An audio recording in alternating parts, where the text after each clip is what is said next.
On the battlefields of the 20th century, there was one soldier every enemy wanted, dead more than any other. He did not carry the biggest gun. He did not lead the charge. He moved forward slowly, weighed down by a pair of heavy tanks strapped to his back. Tanks filled with pressurized, flammable fuel. He was the flamethrower operator. And the terrible truth of his job was that the weapon he carried was nearly as dangerous to him as it was to the enemy. A single bullet or shard of shrapnel striking those tanks could turn him into a human fireball in an instant. To use his weapon at all, he had to get dangerously close to the enemy, which made him an easy target. And every soldier on the other side knew that hitting him might not just kill him. It might make him erupt in flames. His life expectancy in the heaviest fighting was brutally, horrifyingly short. And eventually, one of the most powerful armies in the world looked at this weapon and made a quiet decision. It got rid of it. Not because an enemy forced them to, but because it had become too horrific and too dangerous to its own men to justify keeping. Over the next 25 minutes, we are going to uncover the weapons so dangerous, so cruel, or so impossible to control that they ended up forbidden. And here is the part they never taught you in school. In many cases, these weapons were not outlawed by some distant enemy. They were abandoned, restricted, and banned by the very nations that invented them. Some were quietly retired by the armies that built them, out of pure self-preservation. Some were outlawed by international treaties that the makers themselves signed in horror at what they had done. And a few were judged so monstrous that the world forbade them before they were ever unleashed on a single human being. These are the weapons that history would rather forget, and the reasons they were buried are darker than you might expect. Stay with me, because the deeper we go, the more disturbing these weapons become. To understand how any weapon ends up on this list, you have to understand a strange contradiction at the heart of warfare. War pushes relentlessly toward more destruction, more power, more efficient ways to kill. And yet, every so often, a weapon appears that is so clearly over a line that even hardened generals recoil from it. Sometimes it is because the weapon turns on the very men using it. Sometimes it is because it cannot be controlled once it is released. And sometimes it is simply because its cruelty serves no real purpose beyond inflicting suffering. Over the last century and a half, the nations of the world slowly built a fragile set of rules about what should never be done, even in war. And every single rule on that list exists for one reason. Someone built the weapon first, and the world saw what it did. The flamethrower was retired quietly, in the shadows. The next weapon was banned in front of the entire world, after it turned on the men who unleashed it. In the spring of 1915, during the First World War, soldiers dug into the trenches near Ypres saw a strange greenish cloud drifting toward them across no man's land. It was chlorine gas, released from thousands of pressurized cylinders, and it was one of the first large-scale uses of poison gas in history. The men who breathed it choked and died in agony as it burned their lungs.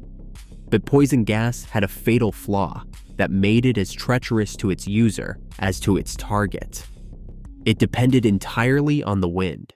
Release it, and you were gambling that the breeze would carry it toward the enemy and not back into your own trenches. Again and again, the wind shifted, and the deadly cloud rolled back over the very men who had released it, killing them with their own weapon. Later, even crueler gases appeared, like mustard gas, which blistered the skin and blinded its victims.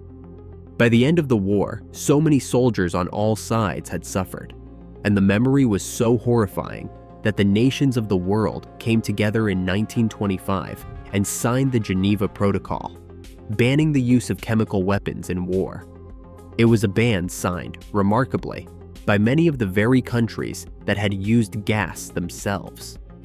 And if you think a weapon that poisons its own masters is disturbing, the next weapons were outlawed for being cruel in a far more deliberate way.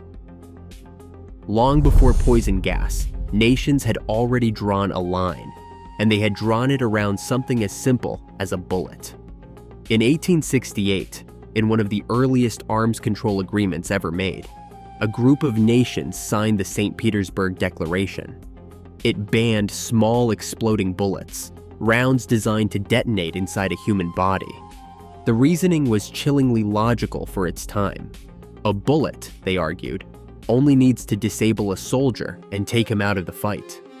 A bullet designed to make his death as agonizing as possible served no military purpose.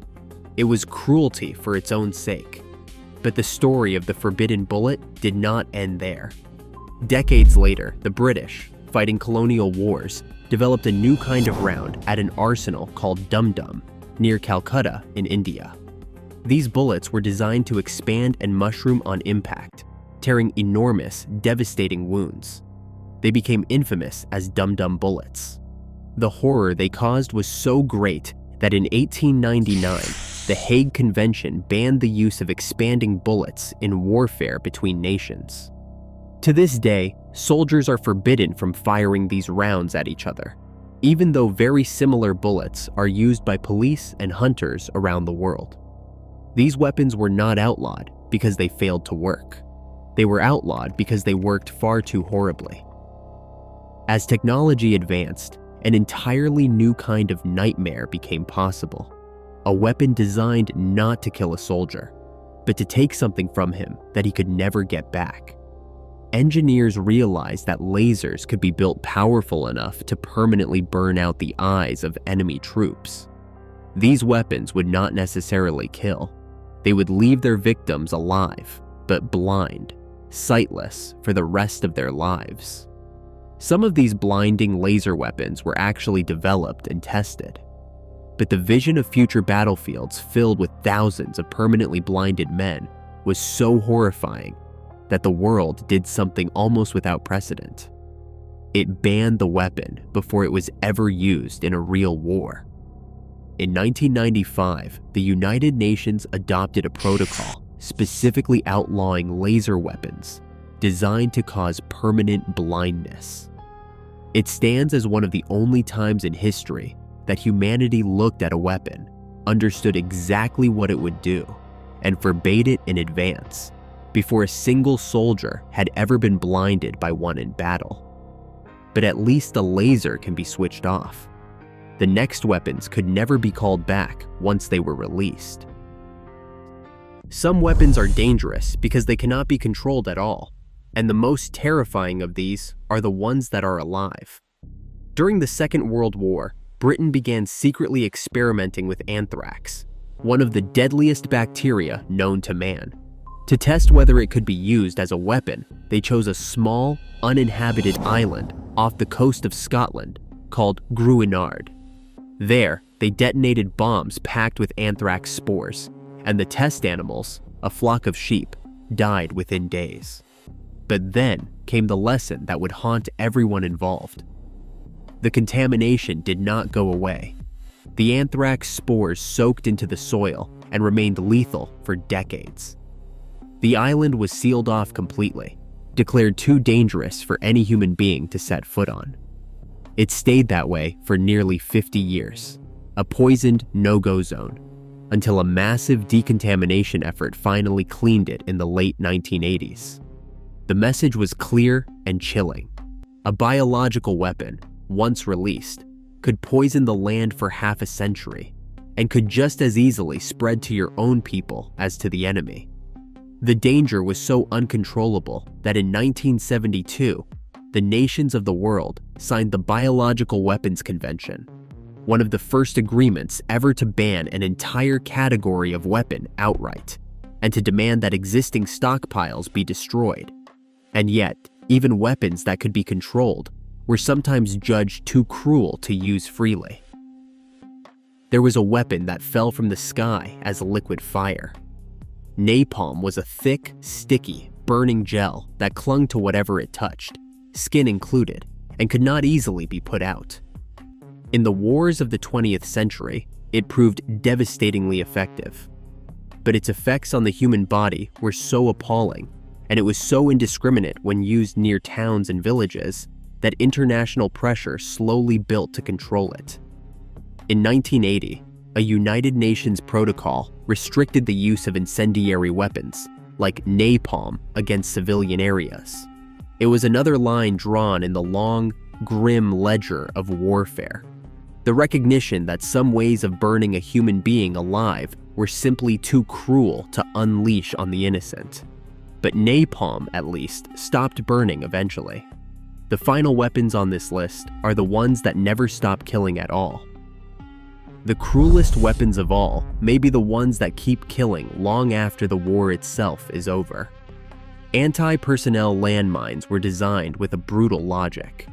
They were often built not to kill a soldier outright, but to maim him, to blow off a leg, because a wounded man drains more of an enemy's resources than a dead one. But a landmine does not know when a war has ended.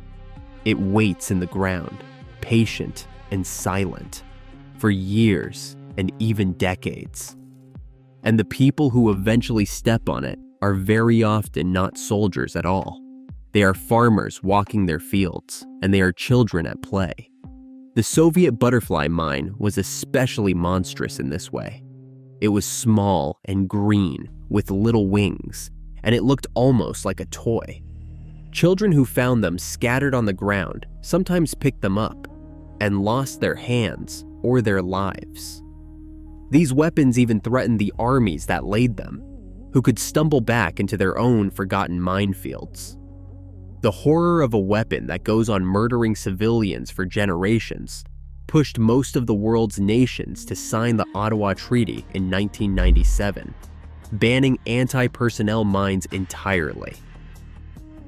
And then there is the weapon that combines nearly every horror we have talked about, the cluster bomb. A single cluster munition scatters dozens or even hundreds of smaller bomblets across a wide area. But a portion of those bomblets always fail to explode on impact. And so, long after the aircraft have flown home, the ground is left littered with what are effectively fresh landmines, small and colorful and deadly, waiting to be picked up. Once again, it is often children who find them and die. In 2008, most of the nations of the world came together and signed the Convention on Cluster Munitions, banning them.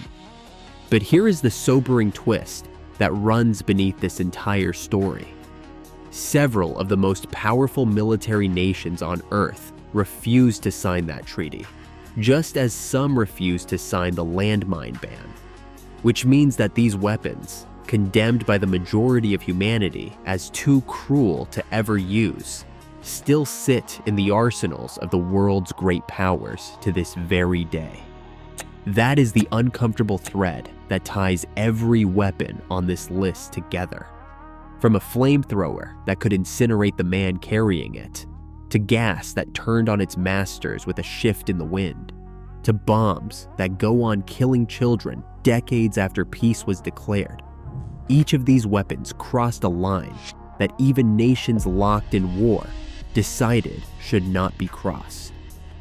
And in almost every case, that line was not drawn by saints. It was drawn by the very people who had built the weapon, unleashed it, and seen with their own eyes what it could do.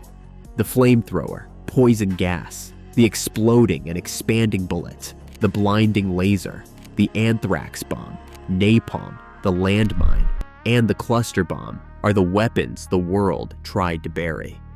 But burying a weapon is not the same as destroying it. Some of these are truly gone. Others are simply hidden away, still legal in some hands, while forbidden in others, waiting. And that may be the darkest truth of all. The rules that decide which weapons are too terrible to use are not carved in stone. They are written by human beings, the same human beings who build the weapons in the first place. What one generation swears never to touch again, another can always dig back up. Because a weapon does not get banned for being weak. It gets banned for being too effective at causing suffering, too dangerous to the people who wield it, or too impossible to keep on a leash. That is what truly makes a weapon monstrous. Not that it failed, but that it worked exactly as intended. If you found this fascinating, hit subscribe, because this is exactly the kind of story we tell here. The real verdict on the machine's history would rather forget. I will see you in the next one.